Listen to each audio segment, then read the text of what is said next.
Olá,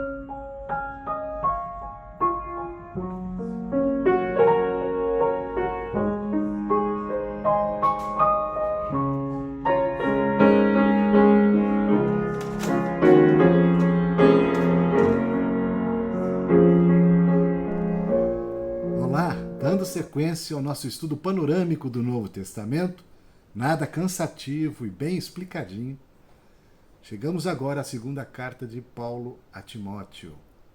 Por ocasião da segunda viagem missionária de Paulo com Silas, percorreram a região da Ásia Menor, ali na Galácia, e Paulo esteve então na cidade de Listra para recrutar, convocar um jovem chamado Timóteo para o ministério, para as viagens missionárias.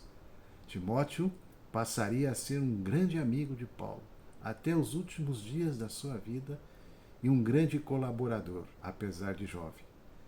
Timóteo tinha um bom testemunho das pessoas de fora, aqueles que o conheciam ou admiravam por sua fé, por ser temente a Deus. Essa primeira ilustração é tão bonita.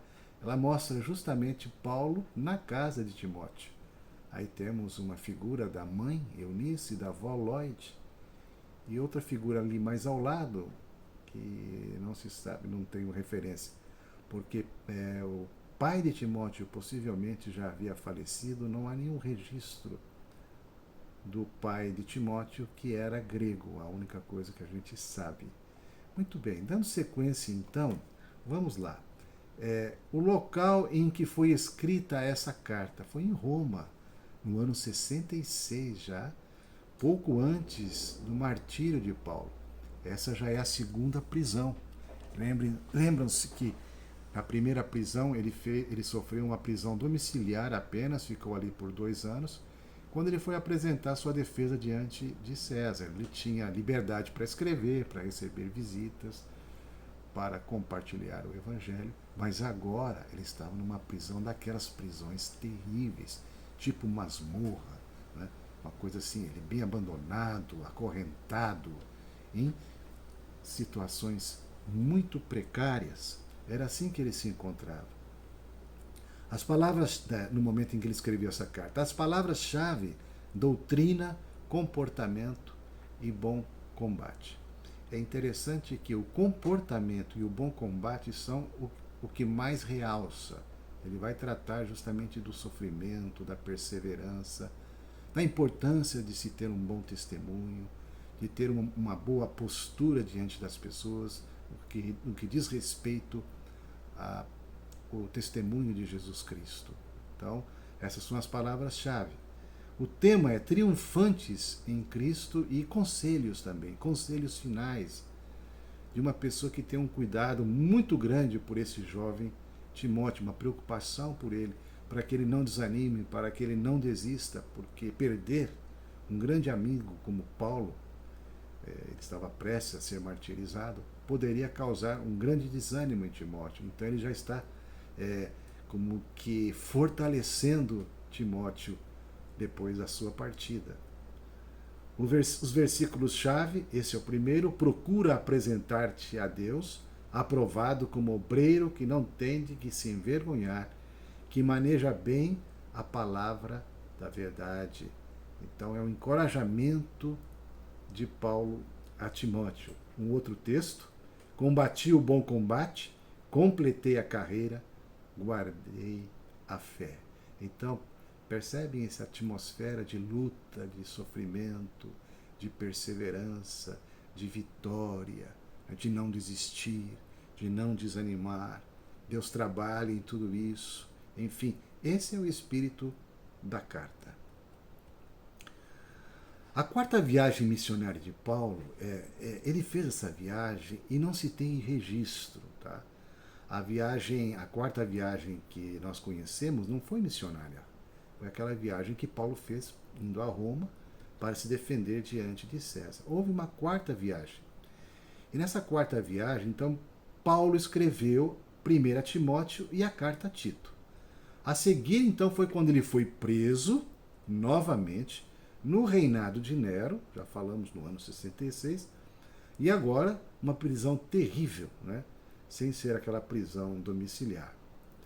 É a última epístola de Paulo no corredor da morte. No capítulo 4, no versículo 6, ele diz assim: quanto a mim, estou sendo já oferecido por libação, e o tempo da minha partida é chegado. Ele estava aprisionado e bem aprisionado, ele estava até algemado.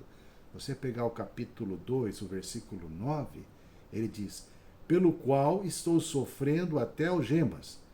O versículo 8 ele fala: lembra-te de Jesus Cristo ressuscitado dentre os mortos, descendente de Davi, segundo o meu evangelho, pelo qual estou sofrendo até algemas, como malfeitor.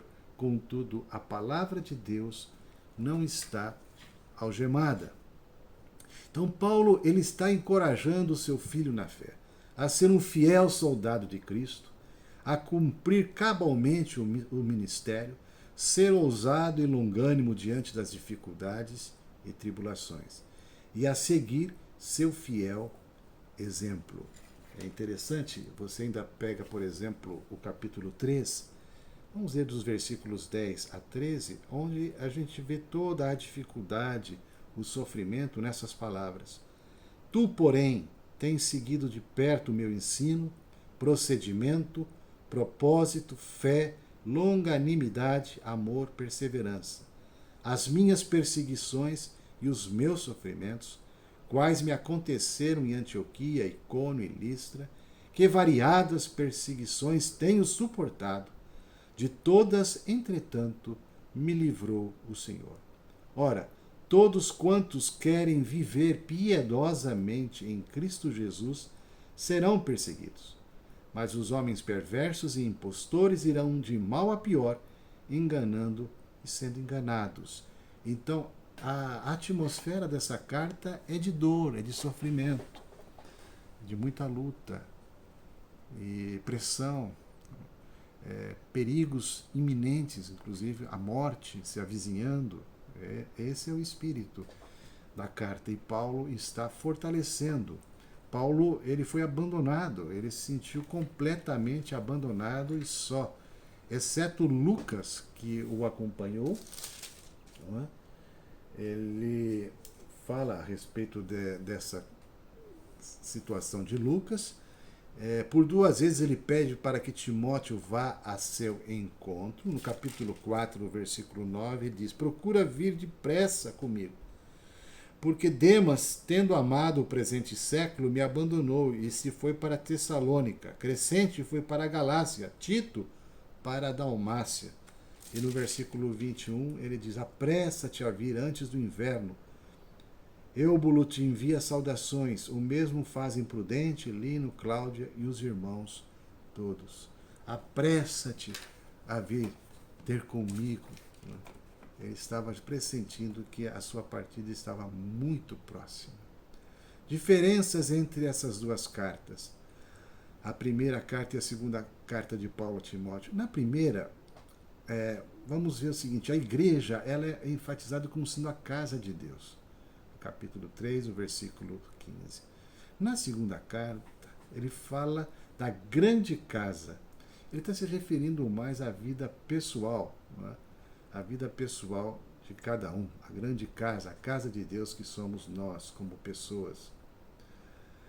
Na primeira carta, qualificações dos líderes, lembra a instituição de presbíteros e diáconos, no capítulo 3. Na segunda carta, ele faz uma exortação mais geral a homens fiéis. No capítulo 2, no versículo 2, ele justamente diz isso. E o que de minha parte ouviste através de muitas testemunhas, isso mesmo transmite a homens fiéis e também idôneos para instruir a outros. Na primeira carta, ele fala mais das falsas doutrinas, está mais relacionado aos ensinos, aos falsos ensinos. Na segunda carta, ele fala mais dos homens maus, das pessoas que estão introduzindo esses ensinos falsos. Na primeira carta, ele fala da doutrina correta. Na segunda carta, ele fala da vida correta. Então, ele está mais voltado para a questão pessoal, do comportamento, do bom testemunho. Isso é o que ele está falando na sua segunda carta. A primeira carta ele trata mais do ensino. Na segunda carta ele trata mais do testemunho. O brado de vitória se encontra nessa passagem do capítulo 4, versículos 7 e 8. Combati o bom combate, completei a carreira, guardei a fé. Já agora a coroa da justiça me está guardada, a qual o Senhor, reto juiz, me dará naquele dia. Para melhor estudar este livro, você pode dividir em 4 partes. A primeira parte, o capítulo 1, enfoca a lealdade a Deus, apesar do sofrimento. A segunda parte, o capítulo 2, lealdade a Deus no serviço. A terceira parte, os capítulos de 3:1 a 4:5, lealdade a Deus diante da apostasia, ou seja, do abandono da fé. E a quarta parte, do capítulo 4, versículos de 6 a 22, é a lealdade de Deus numa situação de abandono. Ainda que meu pai e minha mãe me abandonem, eu sei que Deus jamais me abandonará. Mais ou menos essa é o espírito pela qual então Paulo ele está terminando ali esta carta. Que Deus possa abençoar a sua vida. Até o nosso próximo encontro. Até lá!